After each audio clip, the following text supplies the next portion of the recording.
Assalamualaikum warahmatullahi wabarakatuh. Semoga semua kebaikan terlimpah kepada kita semua. Amin ya rabbal alamin. Suatu pagi yang cerah di kampung Baghdad, Abu Nawas sedang duduk santai di bawah pohon kurma depan rumahnya. Di tangannya ada segelas teh manis dan di kepalanya penuh dengan pikiran-pikiran kreatif yang biasa muncul di waktu yang senggang. Tiba-tiba datanglah seorang yang cukup dikenal warga sebagai pria yang super kikir. Namanya Tuan Samit, seorang saudagar kain yang saking pelitnya, katanya dia mematikan lampu rumah hanya 5 menit setelah matahari terbenam demi menghemat minyak. Dengan wajah serius, ia pun menyapa Abu Nawas. Assalamualaikum Abu Nawas. Aku dengar kamu tahu banyak tentang rumah-rumah kosong di kampung ini. Aku sedang mencari rumah sewa Abu Nawas. Ya, mungkin kamu bisa membantuku. Abu Nawas pun memandangnya sambil tersenyum kecil, lalu berkata, Oh, tentu Tuan Samit. Kebetulan ada satu rumah kosong tak jauh dari sini. Rumahnya itu bagus, tenang, dan cocok untuk seorang saudagar seperti Tuan. Mari saya antarkan. Maka berangkatlah mereka berdua. Rumah yang dimaksud terletak di ujung gang kecil yang cukup sunyi.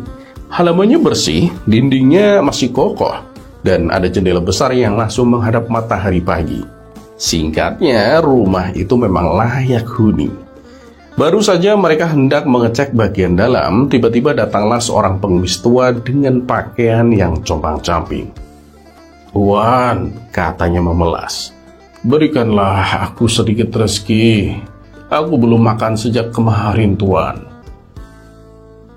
Tanpa banyak bicara, Tuan Samit pun menjawab dengan nada yang dingin. Allah lah yang akan memberimu rizki. Aku hanya manusia biasa. Pengemis itu pun pergi dengan lesu, dan Abu Nawas hanya menatap Tuan Samit sekilas, tapi belum berkomentar. Tak lama kemudian datang pengemis kedua, seorang anak laki-laki kecil yang tampak kelaparan. Tuan, sedekahkanlah sedikit roti atau kurma, atau apapun, Tuan. Dan lagi-lagi Tuan Samit pun hanya berkata, Allah Maha Pemurah, mintalah kepadanya. Abu Nawas mulai terlihat jengkel, tapi belum juga berkata apa-apa. Beberapa menit kemudian muncul pengemis ketiga. Kali ini seorang ibu tua yang berjalan terpincang-pincang sambil membawa kantong lusuh. Tuan, aku butuh uang untuk membeli obat, Tuan. Kakiku ini sudah lama sakit. Tanpa ragu Tuan Samit pun menjawab, Allah pasti akan menyembuhkanmu. Aku bukan tabib. Ibu pengemis itu pun pergi dengan hati yang kecewa. Abu Nawas yang dari tadi menahan diri akhirnya bicara dengan nada datar tapi penuh makna. Wah, Tuan Samit, rumah ini sepertinya cocok untuk Anda, Tuan. Bagus, bersih, dan strategis, dan juga tidak jauh dari masjid. Tuan Samit pun mengangguk. Ya bener sih. Tapi aku ragu, Abu Nawas. Ragu kenapa, Tuan? Tanya Abu Nawas. Entah kenapa tempat ini tampaknya ramai pengemis. Aku khawatir nanti setiap hari ada yang datang minta-minta. Itu sangat merepotkan, Abu Nawas. Abu Nawas pun tersenyum. Kali ini senyum khasnya yang menandakan sesuatu akan ia lontarkan. Ah, Tuan, untuk apa takut pada pengemis? Bukankah tadi sudah terbukti bahwa Tuan tidak memberi apa-apa? Mereka tak akan datang lagi, Tuan. Mungkin sekarang mereka sedang memperingatkan teman-temannya. Jangan datang ke rumah itu, kikirnya minta ampun. Tuan Samit pun tersentak. Wajahnya memerah seperti tomat matang. Abu Nawas, kamu itu menyindirku ya? Abu Nawas pun hanya menjawab santai sambil merapikan sorbannya. Saya kan hanya mengatakan fakta, Tuan, bukan menyindir. Kalau Tuan tersindir, mungkin itu karena hati Tuan sedang lapar, bukan dompetnya. Tuan Samit pun terdiam, lalu tanpa sepatah kata pun berbalik dan pergi. Tak jadi menyewa rumah, tentu saja. Abu Nawas menggeleng pelan dan tertawa kecil. Lucu ya, orang kikir takut diganggu pengemis. Padahal yang paling terganggu justru hatinya sendiri. Keesokan harinya, cerita tentang si kikir dan Abu Nawas pun menyebar ke seluruh kampung. Banyak yang tertawa geli, tapi juga ada yang diam-diam merenung, termasuk para saudagar lain yang selama ini juga pelit dalam memberi. Dan sejak hari itu semakin sedikit pengemis yang datang ke rumah-rumah, karena mereka semua berkumpul di depan rumah Abu Nawas bukan untuk meminta-minta, tapi untuk mendengarkan kisah-kisah bijak dan jenaka dari pria paling cerdik di Baghdad itu.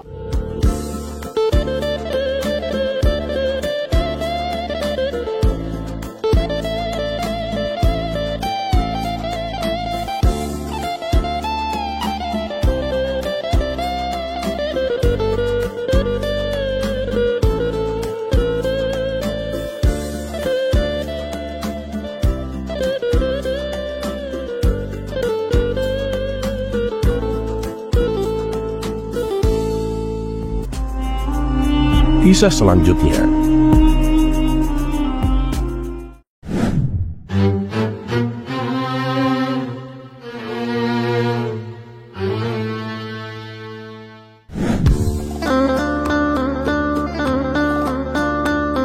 Dikisahkan, kota Baghdad sedang mengalami musim kemarau yang panjang. Banyak penduduk terpaksa menghentikan pekerjaannya sebagai petani karena kekurangan air. Namun, ada seorang saudagar kaya yang memiliki sumur besar yang masih mengeluarkan air. Karena airnya melimpah, sang saudagar mengalirkannya ke sungai terdekat. Akan tetapi, warga tidak diperbolehkan mengambil air yang mengalir tersebut kecuali dengan membayar. Bahkan untuk menghindari pencurian air, ia menugaskan tukang pukul berjaga di sepanjang aliran sungai. Warga yang sangat membutuhkan air terpaksa membelinya. Saudagar itu pun semakin kaya. Melihat hal ini, Abu Nawas pun merasa geram. Ia segera mengadukan perbuatan saudagar tersebut kepada sang gubernur. Namun jawaban sang gubernur membuat Abu Nawas kecewa. Apa yang dilakukan si saudagar itu tidak menyalahi aturan Abu Nawas. Air itu kan memang berasal dari sumurnya. Jadi wajar kalau dia menjualnya, ujar sang gubernur. Tak puas, Abu Nawas pun pergi ke istana dan menghadap langsung kepada Baginda Raja. Ia menceritakan semuanya. Lalu apa yang harus aku lakukan, Abu Nawas? Kalau menghukumnya, itu tidak mungkin. Karena yang dilakukannya itu tidak melanggar hukum, kata Baginda Raja. Ya sudah, begini saja Paduka. Saya punya sebuah rencana. Tapi untuk itu, angkatlah saya menjadi gubernur Baghdad terlebih dahulu, Paduka, pinta Abu Nawas. Apa kamu yakin? Biasanya kamu selalu menolak menjadi pejabat, ujar Baginda Raja heran. Tenang Paduka, ini hanya sementara. Kalau masalah ini sudah selesai, saya akan mengundurkan diri, balas Abu Nawas. Baginda Raja pun menyetujui permintaan tersebut. Beberapa hari kemudian tersiar kabar bahwa Abu Nawas telah diangkat menjadi gubernur menggantikan yang lama. Disinilah rencana Abu Nawas dimulai. Ia membentangkan spanduk besar di tengah alun-alun kota Baghdad. Tulisan di spanduk itu berbunyi, kota ini sekarang adalah milikku. Begitu juga dengan matahari yang bersinar. Siapapun yang merasakan sinarnya harus membayar upeti kepadaku, kecuali orang-orang miskin. Tertanda Abu Nawas. Pengumuman ini segera membuat geger warga kota. Mereka terkejut dan kebingungan. Orang-orang kaya, terutama sang saudagar pemilik sumur, merasa marah. Aturan macam apa ini? Abu Nawas sudah gila. Kita harus melaporkannya kepada Baginda Raja, teriak saudagar itu sambil menghasut warga lain untuk ikut ke istana. Setibanya di istana, saudagar itu langsung menghadap Baginda Raja. Paduka telah keliru menjadikan Abu Nawas sebagai gubernur. Ia menyalahkan jabatannya untuk memeras rakyat, Paduka. Bayangkan saja, Paduka, ia menjual matahari. Dan siapapun yang rumahnya terkena sinar matahari harus membayar upeti. Ini tidak masuk akal, Paduka, adu mereka. Baiklah. Masalah ini akan segera kuselesaikan, balas Baginda Raja. Baginda Raja lalu memerintahkan para prajurit untuk memanggil Abu Nawas. Dan tak lama kemudian, Abu Nawas datang ke istana di hadapan ratusan orang yang sudah berkumpul. Wahai Abu Nawas, apakah benar kamu menjual matahari? Apa maksud dari semua ini? Tanya Baginda Raja. Benar, Paduka, jawab Abu Nawas. Saya hanya melakukan hal yang sama seperti saudagar ini, Paduka. Ia menjual air yang sudah mengalir ke sungai dengan alasan karena air itu berasal dari sumurnya. Maka saya sebagai gubernur Baghdad juga berhak menjual sinar matahari yang menyinari kota Baghdad. Khusus kepada saudagar ini, saya akan menjualnya 10 kali lipat lebih mahal, Paduka. Baginda Raja pun menoleh kepada si saudagar. "Bagaimana? Apa pembelaanmu?"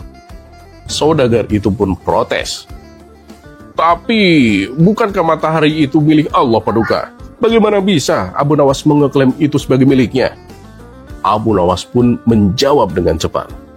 "Ya, begitu juga dengan air sumurmu. Mengapa kamu mengeklaim air yang sudah mengalir ke sungai itu sebagai milikmu? Kalau kamu masih bersikeras menjual air sungai, maka akan aku bendung aliran sungainya, biar rumah mewahmu tenggelam. Karena sungai Baghdad berada di bawah kekuasaanku." Spontan, si saudagar itu pun terkejut dan ketakutan. Ia langsung meminta maaf dan berjanji tidak akan mengulangi perbuatannya. Ia juga mempersilahkan warga untuk mengambil air yang mengalir ke sungai secara gratis. Namun sebelum pulang, si saudagar sempat bertanya, "Paduka, bagaimana dengan Abu Nawas yang telah menjual matahari, Paduka?"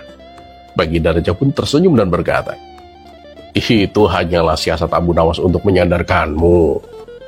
Dan akhirnya ide cerdik Abu Nawas menjual matahari berhasil membuat sang saudagar sadar dan menyesali perbuatannya.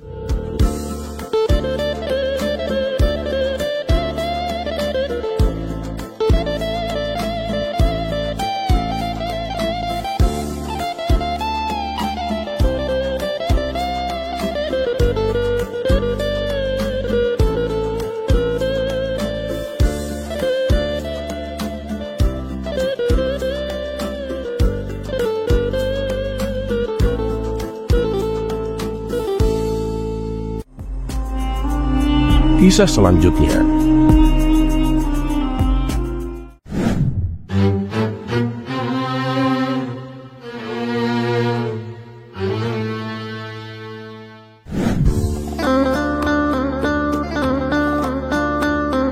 Suatu ketika, Abu Nawas dan Baginda Raja sedang duduk santai di taman istana. Karena suasananya tampak membosankan, Baginda Raja berkata, "Abu Nawas, hiburlah aku dengan teka-teki konyolmu, agar aku bisa tertawa." Abu Nawas pun menuruti permintaan rajanya. "Baiklah Paduka, saya ingin mengajari Paduka tentang sopan santun. Jika Paduka sedang makan malam bersama istri, bagaimana caranya Paduka mengatakan kepadanya bahwa Paduka ingin buang air kecil? Padahal saat itu Paduka baru saja ijab kabul," tanya Abu Nawas.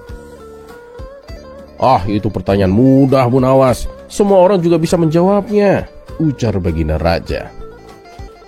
"Iya benar, tapi belum tentu sopan, Paduka. Yang saya tanyakan adalah bagaimana cara yang sopan untuk mengatakannya," jelas Abu Nawas. "Oh begitu. Aku akan bilang kepadanya, 'Maaf, aku harus buang air kecil,'" jawab Baginda Raja. "Itu tidak sopan, Paduka. Coba cari kata yang lain," sahut Abu Nawas. Baginda Raja pun berpikir keras untuk mencari kata-kata yang tepat. Tak lama kemudian ia mendapatkan jawabannya. Dengan percaya diri Baginda Raja berkata, "Maaf, aku harus pergi ke kamar mandi." Namun ternyata jawaban tersebut masih dianggap salah oleh Abu Nawas. "Itu lumayan, tapi masih kurang sopan, Paduka. Tidak pantas rasanya menyebut kata kamar mandi di meja makan, apalagi mengatakannya di hadapan istri yang baru dinikahi," terang Abu Nawas. "Lalu apa kalimat yang pantas, Abu Nawas?" tanya Baginda Raja penasaran. Dengan santai Abu Nawas berkata, "Duhai istriku, bolehkah aku izin sebentar? Karena aku harus berjabat tangan dulu dengan teman baikku yang akan aku kenalkan kepadamu nanti setelah kita selesai makan malam." Mendengar jawaban itu, sontak Baginda Raja tertawa terpingkal-pingkal.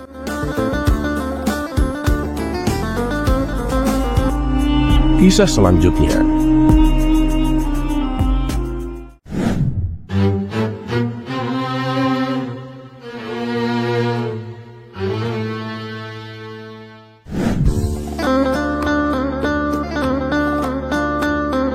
Pada suatu pagi yang cerah, Abu Nawas berjalan-jalan di pasar. Karena hari itu menjelang hari raya, pasar tampak lebih ramai dari biasanya. Banyak orang dari desa-desa sekitar datang untuk berbelanja, dan para pedagang dadakan pun memenuhi pasar dengan dagangan mereka. Di tengah hiruk-pikuk pasar, Abu Nawas melihat seorang penjual cincin yang menarik perhatiannya. Cincin itu tampak indah, berkilauan dan tampaknya berkualitas tinggi. Namun sayangnya si penjual tampak sepi pembeli. Kalau aku yang menjual cincin ini pasti bisa laku tinggi, pikir Abu Nawas.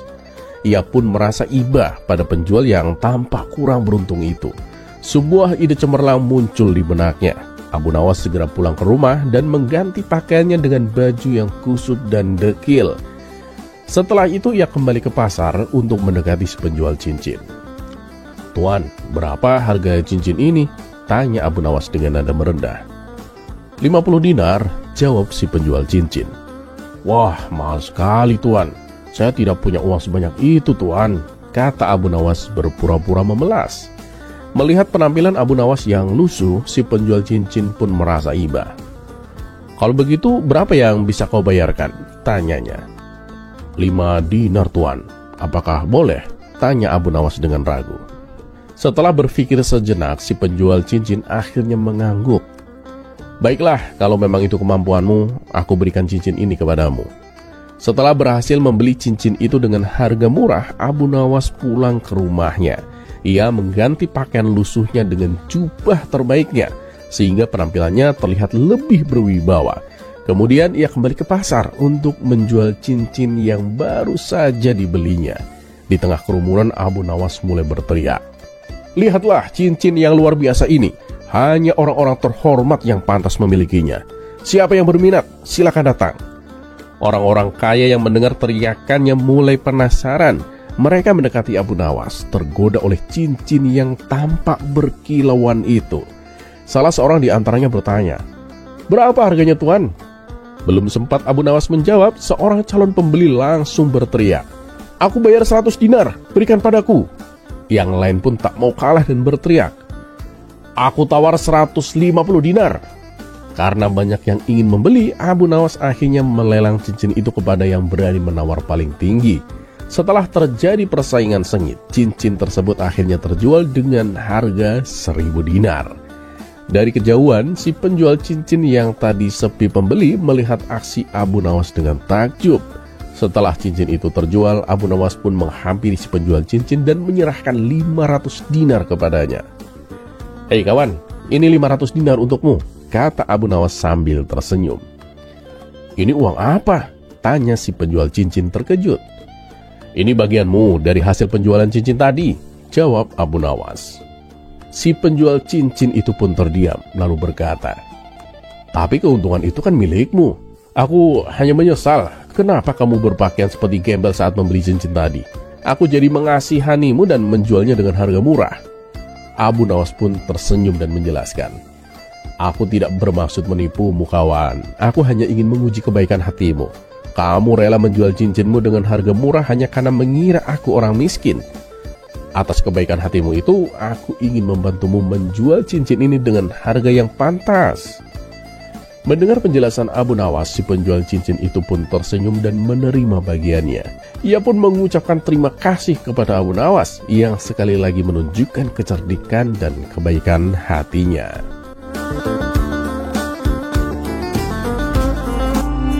Kisah selanjutnya.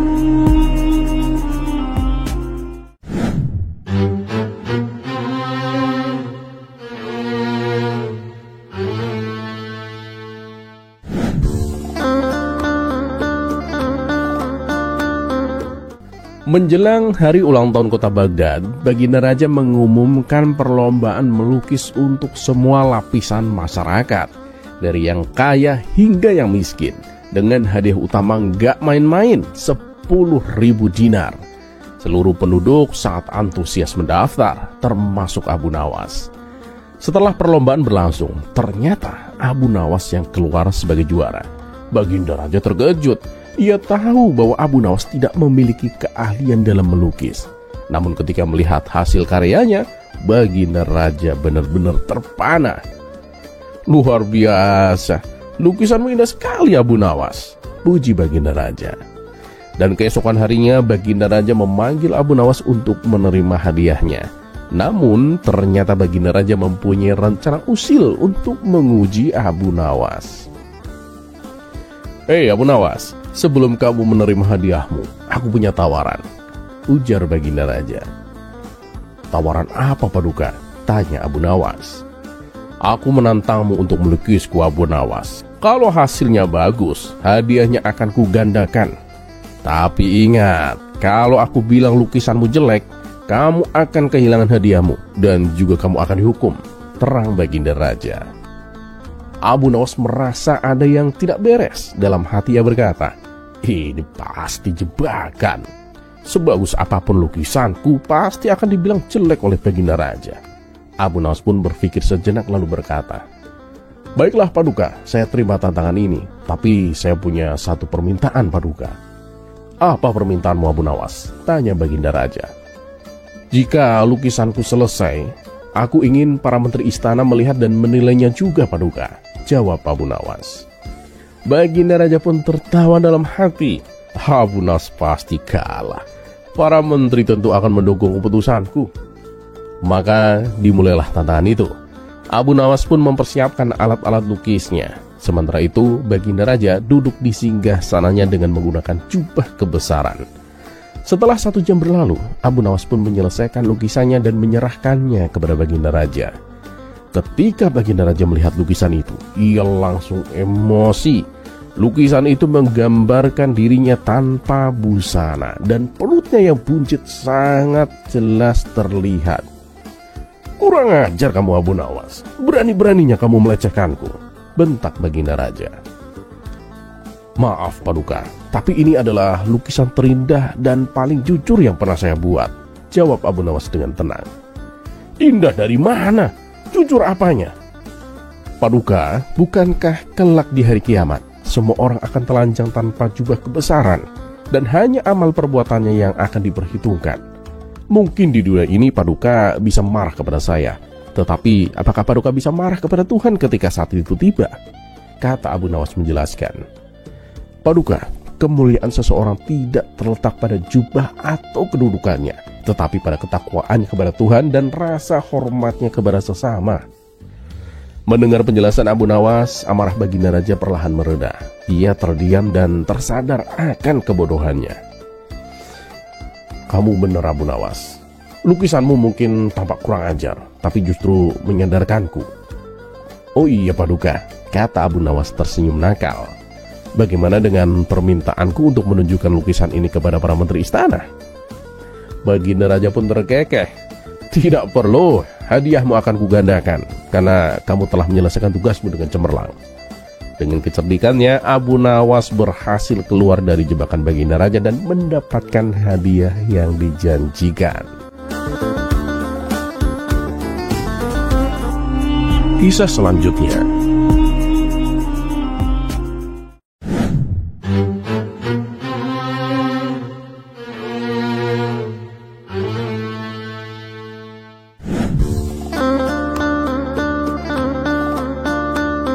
Pada suatu hari, Abu Nawas merasa ingin bersedekah untuk membantu orang-orang miskin di desanya. Meski uangnya terbatas, ia tetap membawa sekantong uang ke masjid dan mendonasikannya. Namun karena dana yang ia miliki tidak mencukupi, Abu Nawas terpaksa mencampur beberapa keping uang palsu di antara uang sedekahnya, berharap itu bisa memberikan manfaat bagi yang membutuhkan. Beberapa waktu kemudian, seorang penjaga masjid yang tengah memeriksa uang sedekah menemukan beberapa keping uang yang tampak mencurigakan. Ia mengamati uang itu dengan seksama, lalu berseru dengan kaget. Ini uang palsu. Berita tentang sedekah Abu Nawas yang disertai uang palsu pun dengan cepat menyebar ke kalangan warga dan sampai ke telinga Baginda Raja. Baginda Raja merasa bahwa ini adalah masalah serius. Segera memanggil Abu Nawas ke istana untuk dimintai penjelasan. Di hadapan Baginda Raja yang menatapnya dengan tajam, Abu Nawas berdiri dengan tenang, tanpa rasa panik sedikit pun. Abu Nawas, apakah benar kamu bersedekah dengan uang palsu? Apa maksudmu melakukan hal ini? Tanya Baginda Raja dengan suara yang penuh wibawa. Abu Nawas tersenyum kecil, lalu menjawab dengan tenang. Ampun Paduka. Bukankah yang terpenting dalam sedekah adalah niatnya? Saya hanya ingin membantu orang lain Paduka.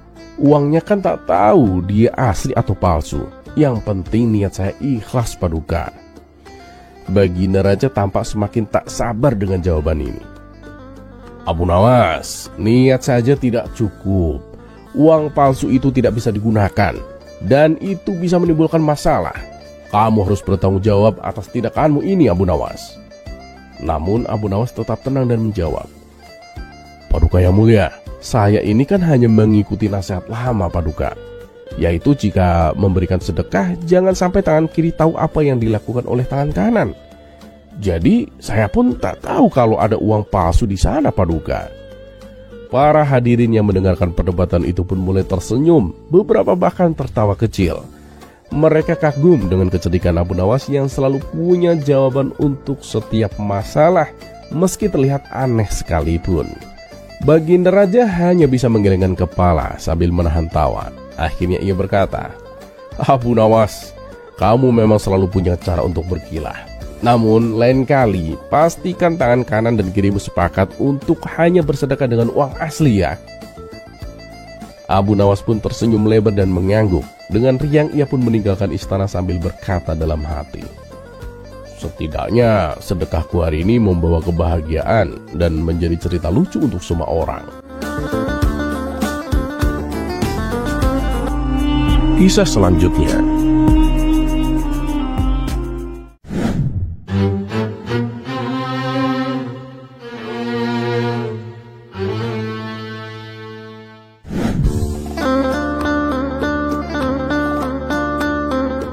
Pada suatu hari, di sebuah warung kopi yang cukup ramai, sekelompok darwis sedang berkumpul untuk berbincang.